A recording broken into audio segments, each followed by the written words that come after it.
नमस्कार दोस्तों, स्वागत है आपका आज के मुख्य समाचार में, जिसमें सबसे पहली और बड़ी खबर में आपको बताएंगे कि मीडिया पर ही भड़क उठे राहुल गांधी। बोले आपके बच्चे भूखे मर जाएं, ये अंबानी अडानी की शादी दिखाएंगे। खबर में आगे जिक्र होगा कि सरकार बनते ही महिलाओं को 2100 रुपये, यमुना की सफाई, केजरीवाल की 15 बड़ी गारंटियां।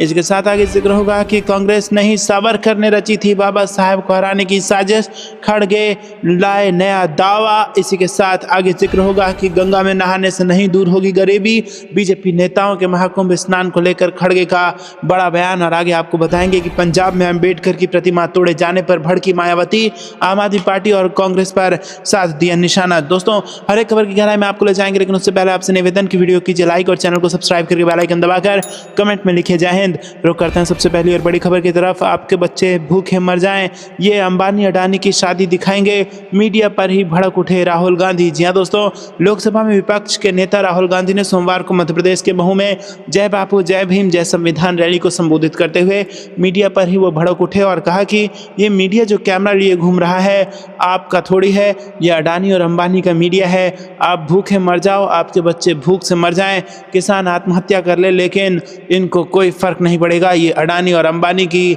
शादियां दिखाएंगे। राहुल गांधी ने आगे कहा कि ये मीडिया वाले उनके हैं, ये उनकी नौकरी करते हैं, ये कभी हिंदुस्तान के किसान, मजदूर और बेरोजगार युवाओं की बात नहीं करेंगे। मीडिया में अफगानिस्तान और पाकिस्तान की बात होगी, लेकिन हिंदुस्तान के किसानों और मजदूरों की बात नहीं होगी। आपके घरों तक है इनकी घुसपैठ। जी हाँ दोस्तों, राहुल गांधी ने कहा कि ये लोग आपके हर घर में घुस हुए हैं और बेरोजगार हिंदुस्तान में लोगों के पास कोई रास्ता नहीं तो टीवी देखो 24 घंटा, तो देखना ही पड़ेगा। ये लोग जो कहेंगे देखना ही पड़ेगा। ये लोग हिंदुस्तान को डराने में लगे हैं, ये लोग हिंदुस्तान को डराने में लगे हैं कि देखो अफगानिस्तान में क्या हो रहा है, लेकिन ये नहीं बताएंगे कि हिंदुस्तान में क्या हो रहा है। इसके साथ ही राहुल गांधी ने यह भी घोषणा कर दी है कि केंद्र की सत्ता में आने के तुरंत बाद कांग्रेस देश भर में जाति जनगणना करवाएगी। प्रधानमंत्री मोदी इसे कभी नहीं कराएंगे, क्योंकि वो इसे कराने से डरते हैं। कांग्रेस 50% आरक्षण की दीवार को तोड़ देगी और इस संबंध में लोकसभा और राज्यसभा दोनों में कानून लाएगी। रुक करते हैं अगली ब्रेकिंग न्यूज़ की तरफ। सरकार बनते ही महिलाओं को 2100 रुपये, यमुना की सफाई, केजरीवाल की 15 गारंटियां। जी हाँ दोस्तों, दिल्ली विधानसभा चुनाव के मद्देनजर आम आदमी पार्टी ने अपना घोषणा पत्र जारी कर दिया है। आम आदमी पार्टी के राष्ट्रीय संयोजक अरविंद केजरीवाल ने मैनिफेस्टो जारी करते हुए कहा कि आज हम केजरीवाल की गारंटी जारी कर रहे हैं। केजरीवाल ने कहा कि हम चाहते हैं कि दिल्ली में एक भी बेरोजगार नहीं होना चाहिए, तो हमारी पूरी टीम प्लान बना रही है कि कैसे रोजगार दिया जाएगा। केजरीवाल ने वादा किया कि हर महिला को हर महीने 2100 रुपये दिए जाएंगे। सरकार बनने के बाद जल्द से जल्द योजना लागू की जाएगी। वहीं सभी बुजुर्गों को अच्छे से अच्छा इलाज करवाए जाने का भी वादा किया गया है और इसमें खर्चा दिल्ली की सरकार उठाएगी। सरकार बनने के बाद सभी लोगों के गलत बिल माफ कर दिए जाएंगे। अरविंद केजरीवाल ने कहा कि अगली 3 गारंटी हमने 2020 में भी की थी। 2020 में मैंने कहा था कि हर घर में 24 घंटे पानी का इंतज़ाम करेंगे और साफ पानी का इंतज़ाम करेंगे। मैं स्वीकार कर रहा हूं कि ये 3 काम हम नहीं कर पाए, लेकिन ये तीनों काम मेरा सपना है, तो अगले 5 साल में ये तीनों काम हम पूरा करेंगे। हर घर 24 घंटे साफ पानी, यमुना को साफ करना और दिल्ली की सड़कों को शानदार बनाना, इसके लिए हमारे पास फंड भी है और इसके लिए हमारे पास पूरा प्लान भी है। रुक करते हैं अगली ब्रेकिंग न्यूज़ की तरफ। कांग्रेस नहीं सावरकर ने रची थी बाबा साहेब को हराने की साजिश, खड़गे ने किया बड़ा दावा। जी हां दोस्तों, कांग्रेस अध्यक्ष मल्लिकार्जुन खड़गे ने कहा कि बाबा साहेब भीमराव अंबेडकर को हराने की साजिश सावरकर ने रची थी। खड़गे ने मध्य प्रदेश के महू में आयोजित कांग्रेस पार्टी की रैली में बाबा साहेब का एक खत दिखाते हुए कहा कि उन्होंने खुद बताया था कि सावरकर ने उन्हें हराने के लिए साजिश की थी। कांग्रेस अध्यक्ष ने कहा कि कांग्रेस पार्टी को लेकर ये झूठ फैलाया जा रहा है, जिसे वो अखबारों में देखते हैं। जय बापू जय भीम जय संविधान रैली में खड़गे ने कहा कि बाबा साहेब को लेकर एक अफवाह फैलाते हैं। मैं रोज पेपर में देखता हूं, वो कहते हैं कि बाबा साहेब अंबेडकर को किसने हराया, लेकिन खुद बाबा साहेब ने एक लेटर लिखा, इसे मैं आपको दिखा रहा हूं। इसे उन्होंने अपने दोस्त कमलाकांत को लिखा था। वो लिखते हैं कि मुझे हराने में और किसी का हाथ नहीं सिवाय S.A. डांगे और सावरकर, जिन्होंने साजिश करके मुझे हराया। इसे पढ़ो जो ओरिजिनल लेटर है। कितना झूठ बोलते हो, खुद बाबा साहेब ने अपने हाथ से लिखा है, ये टाइप किया हुआ लेटर नहीं है। रुक करते हैं अगली ब्रेकिंग न्यूज़ की तरफ। गंगा में नहाने से नहीं दूर होगी गरीबी, बीजेपी नेताओं के महाकुंभ स्नान को लेकर खड़गे का बयान। जी दोस्तों, कांग्रेस अध्यक्ष मल्लिकार्जुन खड़गे ने प्रयागराज में जारी महाकुंभ को लेकर बड़ा बयान दिया। खड़गे ने जोर देकर बोल दिया कि बीजेपी नेता जो कुंभ में डुबकी लगा रहे हैं, इससे कोई गरीबी दूर नहीं होने वाली है। उनका यह बयान चर्चा का विषय बन चुका है और इस पर विवाद भी हो रहा है। अब बड़ी बात यह है कि अभी तक किसी बड़े कांग्रेस नेता ने प्रयागराज जाकर संगम स्नान नहीं किया है। बीजेपी से लेकर वॉर भी कर रही है, लेकिन इस बीच अब कांग्रेस अध्यक्ष मल्लिकार्जुन खड़गे ने कहा कि बीजेपी नेताओं में गंगा स्नान की होड़ लगी है, लेकिन इससे कोई गरीबी दूर नहीं होने वाली है। कांग्रेस कभी भी धर्म के नाम पर शोषण को बर्दाश्त नहीं करने वाली है। अब खड़गे इस बयान पर विवाद तेज हो गया है। माना जा रहा है कि बीजेपी से बड़ा मुद्दा बना सकती है। अब जानकारी के लिए बता दें कि बीजेपी के तमाम बड़े नेता इस समय प्रयागराज जाकर आस्था की डुबकी लगा रहे हैं। रुक करते हैं अगली ब्रेकिंग न्यूज़ की तरफ। पंजाब में अम्बेडकर की प्रतिमा तोड़े जाने पर भड़की मायावती, आम आदमी पार्टी और कांग्रेस पर साधा निशाना। जी दोस्तों, गणतंत्र दिवस पर पंजाब में डॉक्टर बी आर अम्बेडकर की प्रतिमा के अनादर के मामले में बसपा प्रमुख मायावती ने आम आदमी पार्टी और कांग्रेस पर हमला बोला। मायावती ने एक्स पर पोस्ट कर घटना को आम आदमी पार्टी के लिए शर्मनाक बताया और कांग्रेस की संविधान दिवस रैली को राजनीतिक छल बताया। मायावती ने दिल्ली चुनाव में मतदाताओं से इन दोनों दलों व भाजपा से सावधान रहने की अपील भी की। रविवार को अमृतसर के हेरिटेज स्ट्रीट पर स्थापित डॉक्टर भीमराव अम्बेडकर की प्रतिमा को अराजक तत्वों ने क्षतिग्रस्त करने और आग लगाने का प्रयास किया था। घटना को लेकर सोमवार को बसपा प्रमुख ने इंटरनेट मीडिया प्लेटफॉर्म एक्स पर 5 पोस्टें की। रुक करते हैं अगली ब्रेकिंग न्यूज़ की तरफ। अखिलेश यादव ने महाकुंभ में लगाई डुबकी, भाजपाई बोले यहाँ लोग पुण्य के लिए आते हैं, वाटर स्पोर्ट के लिए नहीं। जी दोस्तों, सपा अध्यक्ष अखिलेश यादव ने रविवार को महाकुंभ में डुबकी लगाई, जिसकी तस्वीरें सोशल मीडिया पर वायरल हो रही है। भाजपा नेताओं ने इस पर तंज कसा है। भाजपा नेताओं ने कहा है कि कुंभ में आए तो सहनशीलता के साथ स्नान करें, यहाँ पुण्य और दान के लिए लोग आते हैं, वाटर स्पोर्ट्स के लिए नहीं आते। वायरल हो रही तस्वीरों में अखिलेश यादव महाकुंभ स्नान करते हुए नजर आ रहे हैं। समाजवादी पार्टी के एक्स अकाउंट से तस्वीरें शेयर की गई हैं और इससे पहले भी अखिलेश यादव ने गंगा स्नान किया था, जिसकी तस्वीरें सोशल मीडिया पर वायरल हुई थी और लोगों ने उनकी फिटनेस की काफ़ी तारीफ की थी। दोस्तों, आपको बता दें कि महाकुंभ में डुबकी लगाते सपा अध्यक्ष अखिलेश यादव की तस्वीरें ज़बरदस्त वायरल हो रही हैं। दावा किया जा रहा है कि महाकुंभ में अब तक 11 करोड़ लोग स्नान कर चुके हैं।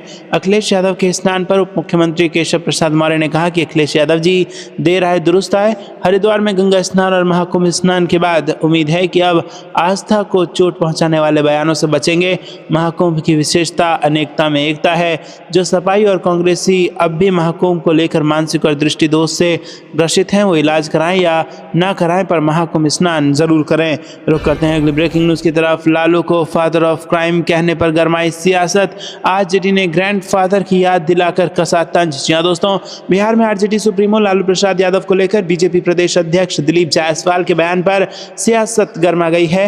दरअसल दिलीप जायसवाल ने राज्य के पूर्व मुख्यमंत्री लालू प्रसाद यादव को फादर ऑफ क्राइम कह दिया था और कहा था कि इस नाम से उन्हें पुरस्कार मिलना चाहिए। अब इस पर अलग अलग नेताओं की प्रतिक्रिया आई है। बिहार सरकार के मंत्री संतोष सिंह ने दिलीप जायसवाल के बयान का समर्थन करते हुए कहा कि लालू प्रसाद यादव को फादर ऑफ क्राइम का पुरस्कार जरूर मिलना चाहिए। अगर इस अवार्ड का प्रावधान नहीं है तो कर देना चाहिए, क्योंकि भारत का इतिहास इन्होंने गंदा कर दिया है। संतोष सिंह ने कहा कि हाँ, बिल्कुल इनको फादर ऑफ क्राइम का पुरस्कार मिलना चाहिए। अगर संविधान में इसका प्रावधान नहीं है तो कर देना चाहिए। रुक करते हैं ब्रेकिंग न्यूज़ की तरफ। तेजस्वी यादव के 8वें चरण की संवाद यात्रा का शेड्यूल जारी। जहां दोस्तों, आपको बता दें कि बिहार में इस साल विधानसभा चुनाव होना है और इसको लेकर सभी राजनीतिक दलों ने अपने अपने हिस्सों की तैयारी शुरू कर दी है। नेता प्रतिपक्ष तेजस्वी यादव इन दिनों कार्यकर्ता दर्शन सह संवाद कार्यक्रम पर हैं और इसके तहत वो बिहार के अलग अलग जिलों का दौरा कर रहे हैं और नेताओं कार्यकर्ताओं से बातचीत कर रहे हैं। तेजस्वी यादव अब तक 7 चरणों की यात्रा पूरी कर चुके हैं। वहीं अब उनकी यात्रा के 8वें चरण की शुरुआत तो होने वाली है। तेजस्वी के 8वें चरण की यात्रा का शेड्यूल जारी कर दिया गया है। 8वें चरण के तहत तेजस्वी यादव 3 जिलों का दौरा करेंगे और इसमें सिवान, सारण और वैशाली जिला शामिल है। आरजेडी की तरफ से तेजस्वी यादव के 8वें चरण की यात्रा का शेड्यूल जारी किया गया है। रुक करते हैं अगली ब्रेकिंग न्यूज़ की तरफ। जेपीसी ने वक्फ विधेयक में 14 संशोधनों को दी मंजूरी, विपक्ष का आरोप उनकी बातें नहीं सुनी गई। जहां दोस्तों, वक्फ विधेयक को लेकर बनी संयुक्त संसदीय समिति ने भाजपा के नेतृत्व वाले एनडीए सांसदों के विधेयकों में सुझाए गए कई सुझाव स्वीकार कर लिया है। हालांकि विपक्षी सांसदों का आरोप है कि उनके सुझावों को नकार दिया गया। विपक्ष ने आरोप लगाया है कि उनकी बात नहीं सुनी जा रही है। वहीं समिति के अध्यक्ष जगदम्बिका पाल ने मीडिया से बात करते हुए कहा कि समिति द्वारा सुझाए गए बदलावों से बेहतर और प्रभावशाली कानून बनेगा। विपक्षी सांसदों ने जेपीसी की बैठकों में लोकतांत्रिक प्रक्रिया नष्ट होने का आरोप लगाया। टीएमसी सांसद और जेपीसी के सदस्य कल्याण बनर्जी ने आरोप लगाया कि जेपीसी बैठक के दौरान उनकी बात नहीं सुनी गई और जगदम्बिका पाल तानाशाही तरीके से काम कर रहे हैं। उन्होंने पूरी प्रक्रिया को हास्यास्पद करार दिया। कल्याण बनर्जी ने कहा कि उन्होंने वही तय किया जो उन्होंने पहले से तय किया हुआ था। ये लोकतंत्र के इतिहास में काला दिन है। हालांकि जगदम्बिका पाल ने विपक्ष के आरोपों को खारिज कर दिया और कहा कि पूरी प्रक्रिया लोकतांत्रिक तरीके से हुई और बहुमत के आधार पर फैसले लिए गए। तो दोस्तों, आपको यह कुछ लगता है कमेंट में जरूर बताइए। वीडियो को लाइक नहीं किया तो लाइक जरूर कीजिएगा। रुक करते हैं अगली ब्रेकिंग न्यूज की तरफ। इसके महू में कांग्रेस की रैली, राहुल गांधी भरेंगे हुंकार, जीतू पटवारी ने दिया बड़ा बयान। जी हां दोस्तों, मध्य प्रदेश के महू में जय बापू जय भीम जय संविधान रैली में सांसद राहुल गांधी, प्रियंका गांधी और कांग्रेस अध्यक्ष मल्लिकार्जुन खड़गे सहित कांग्रेस के दिग्गज नेता 27 जनवरी को हुंकार भर रहे हैं। इस रैली को सफल बनाने के लिए पार्टी के नेता और कार्यकर्ता पूरी ताकत में जुटे हैं। मध्य प्रदेश कांग्रेस कमेटी के अध्यक्ष जीतू पटवारी ने खुद तैयारी में लगे कांग्रेस कार्यकर्ताओं और नेताओं का खाना पकाने में अपना योगदान दिया। मध्य प्रदेश कांग्रेस कमेटी के अध्यक्ष जीतू पटवारी के मुताबिक लोकसभा में जिस प्रकार से केंद्रीय गृह मंत्री अमित शाह ने बाबा साहेब अम्बेडकर के खिलाफ बयान दिया है, उसे लेकर कांग्रेस महू में जय बापू जय भीम जय संविधान रैली का आयोजन कर रही है। उन्होंने कहा कि इस रैली का मकसद संविधान के प्रति प्रतिबद्धता और कृतज्ञता व्यक्त करना है। उन्होंने ये भी कहा कि संविधान बचाने के लिए अंतिम सांस तक लड़ाई लड़ने के लिए कांग्रेस का हर कार्यकर्ता तैयार है। प्रदेश कांग्रेस अध्यक्ष जीतू पटवारी के मुताबिक राहुल गांधी, प्रियंका गांधी, पार्टी अध्यक्ष मल्लिकार्जुन खड़गे सहित कांग्रेस के देश भर के दिग्गज नेता महू की रैली में शामिल होने जा रहे हैं, जिसे लेकर तैयारी अंतिम चरण में है। पटवारी ने रैली स्थल पर पहुंचकर तैयारी में जुटे कांग्रेसी कार्यकर्ताओं और नेताओं के भोजन पकाने में अपना योगदान दिया और इसका वीडियो भी सोशल मीडिया पर वायरल हो रहा है। रुक करते हैं ब्रेकिंग न्यूज की तरफ। संयुक्त किसान मोर्चा ने मांगे पूरी ना होने पर देशव्यापी आंदोलन की दी चेतावनी। जी हां दोस्तों, संयुक्त किसान मोर्चा ने कहा कि अगर एनपीएफएएम को खत्म करने सहित उनकी मांगे नहीं मानी गई तो वो देशव्यापी आंदोलन करेगा। किसान संगठनों ने चेतावनी दी है कि यह आंदोलन दिल्ली की सीमाओं पर 2020-21 के विरोध प्रदर्शनों से भी बड़ा होगा। किसान संगठन कृषि विपणन पर राष्ट्रीय नीति ढांचे को वापस लेने, न्यूनतम समर्थन मूल्य पर कानूनी गारंटी देने और ऋण माफी की मांग कर रहे हैं। एसकेएम ने कहा कि उसने शनिवार को दिल्ली में आयोजित अपनी राष्ट्रीय समन्वय समिति की बैठक में किसानों के संघर्ष को तेज करने का फैसला किया। एसकेएम ने एक बयान में कहा कि सभी लंबित मांगों के समाधान के लिए 2020-21 में दिल्ली की सीमाओं पर हुए ऐतिहासिक किसान संघर्ष से भी बड़े पैमाने पर देशव्यापी संघर्ष की आवश्यकता है। एसकेएम ने आगे कहा कि संयुक्त किसान मोर्चा की 6 सदस्यीय समिति एसकेएम एनपी केएमएम के साथ समन्वय स्थापित करने का प्रयास करेगी, बशर्ते मांगों पर विशेष रूप से एनपीएफएएम पर मुद्दा आधारित एकता हो। रुक करते हैं ब्रेकिंग न्यूज की तरफ। ममता बनर्जी को आया गुस्सा, राजभवन में कोलकाता पुलिस के बैंड की एंट्री नहीं देने पर भड़की। जी हां दोस्तों, आपको बता दें कि पश्चिम बंगाल में गणतंत्र दिवस पर भी राज्य सरकार और राजभवन में टकराव देखने को मिला। मुख्यमंत्री ममता बनर्जी ने राजभवन में गणतंत्र दिवस के अवसर पर आयोजित कार्यक्रम में कोलकाता पुलिस के बैंड की एंट्री नहीं देने पर कड़ी नाराजगी जताई। उन्होंने सवाल किया कि बीएसएफ के साथ कार्यक्रम के संचालन के लिए कोलकाता पुलिस बैंड का उपयोग क्यों किया जा रहा है और कोलकाता पुलिस बैंड को कार्यक्रम के मंच से बाहर क्यों रखा गया है। एक सरकारी सूत्र के अनुसार बाद में मुख्यमंत्री के हस्तक्षेप के बाद कोलकाता पुलिस के बैंड ने राजभवन में प्रदर्शन किया। प्राप्त जानकारी के अनुसार मुख्यमंत्री ममता बनर्जी समय पर रविवार शाम 4:30 बजे से पहले ही राजभवन पहुंच गई। गणतंत्र दिवस पर राजभवन में आयोजित होने वाले इस विशेष कार्यक्रम को एट होम कार्यक्रम कहा जाता है। ये आयोजन हर वर्ष आयोजित किया जाता है और इस कार्यक्रम में मुख्यमंत्री के अलावा मुख्य सचिव, गृह सचिव और महानिदेशक भी शामिल होते हैं। जब मुख्यमंत्री राजभवन पहुंची तो उन्हें कोलकाता पुलिस का बैंड नजर नहीं आया, जबकि कोलकाता पुलिस बैंड हर साल राजभवन समारोह में आता है और कार्यक्रम में हिस्सा लेता है, लेकिन इस बार मैदान पर बैंड न देखकर मुख्यमंत्री नाराज हो गए। राजभवन में प्रवेश के लिए कई द्वार हैं और इसमें यह निर्दिष्ट किया गया है कि इस दिन कौन किस द्वार से प्रवेश करेगा। रुक करते हैं ब्रेकिंग न्यूज की तरफ। एक राष्ट्र एक चुनाव लोकतंत्र के लिए अच्छी बात नहीं, संदीप दीक्षित का बयान। जी दोस्तों, नई दिल्ली विधानसभा सीट से कांग्रेस उम्मीदवार संदीप दीक्षित ने कहा कि मैं सभी को गणतंत्र दिवस की हार्दिक शुभकामनाएं देता हूं। उन्होंने कहा कि राष्ट्रपति का भाषण सरकार द्वारा लिखा जाता है। संदीप दीक्षित ने कहा कि सरकार राष्ट्रपति के माध्यम से अपने विचार सार्वजनिक करती है। उन्होंने कहा कि मोदी सरकार की नीति एक राष्ट्र एक चुनाव है और हम बार बार कहते हैं कि ये लोकतंत्र के लिए अच्छी बात नहीं है। हमने देखा है कि कई राज्यों में सरकारें 4 साढ़े 4 साल काम नहीं करती हैं और आखिरी 2-3 महीने रेवड़ी बांटती हैं। कम से कम बीच में अगर चुनाव होता है तो पार्टियां हर चुनाव से पहले कुछ करती हैं। जितनी बार अलग अलग राज्यों में चुनाव होंगे सरकारें काम करेंगी, नहीं तो वही होगा जैसे केजरीवाल की सरकार ने 9.5 साल कुछ नहीं किया, भाजपा ने एमसीडी में कुछ नहीं किया और अब उन्हें झुग्गियों की याद आ रही है। रुक करते हैं अगली ब्रेकिंग न्यूज की तरफ। तेजस्वी यादव ने नीतीश कुमार को बताया मानसिक तौर पर बीमार, बिहार की राजनीति में आया सियासी उबाल। जी हां दोस्तों, आपको बता दें कि बिहार में इसी साल विधानसभा चुनाव होने वाले हैं। तेजस्वी यादव के निशाने पर मुख्यमंत्री नीतीश कुमार ही हैं। तेजस्वी के एक हालिया बयान पर राजनीति में संग्राम शुरू हो गया है। पूर्व डिप्टी सीएम ने कहा कि मुख्यमंत्री नीतीश कुमार की मानसिक हालत ठीक नहीं है। उन्होंने कहा कि उपराष्ट्रपति जगदीप धनखड़ की बिहार यात्रा के दौरान प्रोटोकॉल का पालन नहीं किया गया था। सीएम नीतीश कुमार की असमर्थता बताती है कि उनकी मानसिक स्थिति ठीक नहीं है और इस बयान पर राजनीतिक घमासान भी शुरू हो गया है।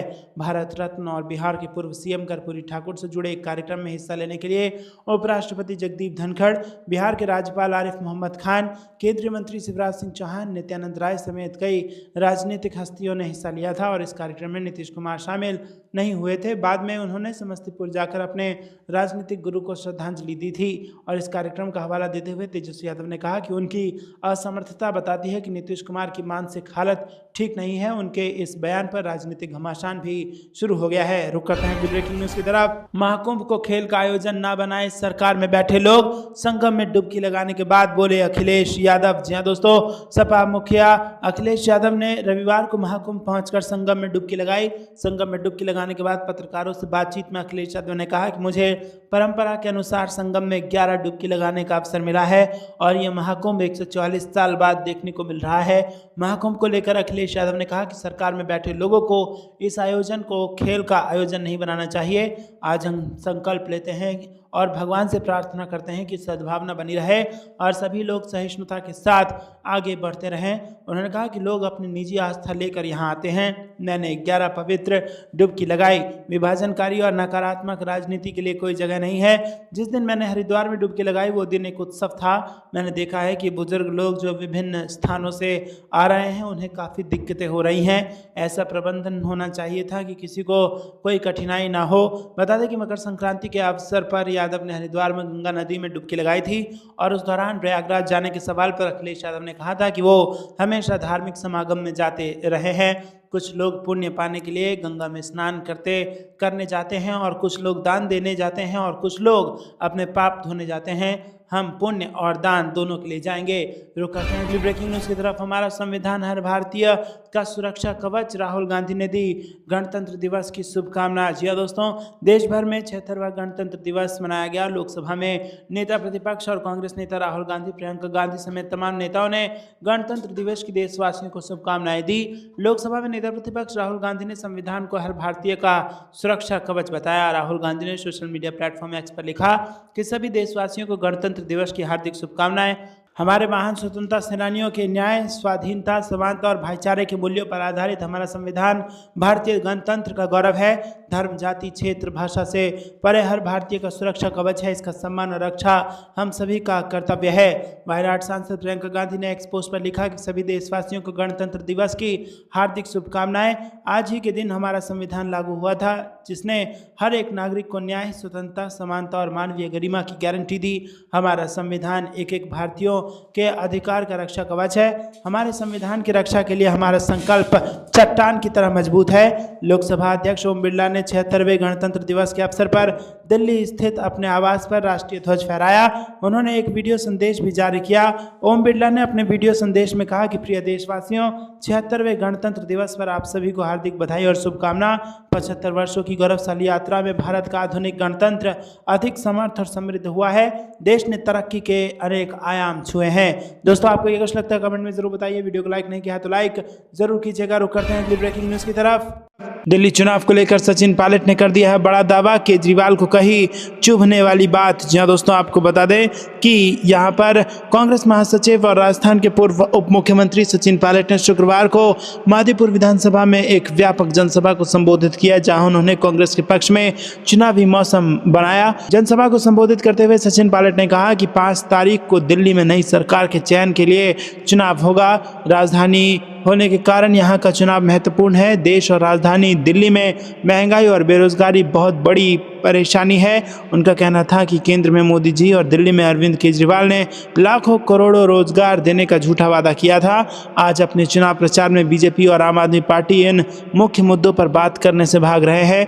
उन्होंने कहा कि सफाई कर्मचारियों को पक्का करने और नई भर्ती करने वादा करने के बाद निजीकरण कर दिया। सचिन पायलट ने कहा कि केजरीवाल ने दिल्ली के दलितों को धोखा दिया है और फिर सफाई कर्मचारियों को मकान देने का जुमला फेंककर दिल्ली के दलित विशेष तौर पर वाल्मीकि समाज के लोगों को ठगने का काम किया है।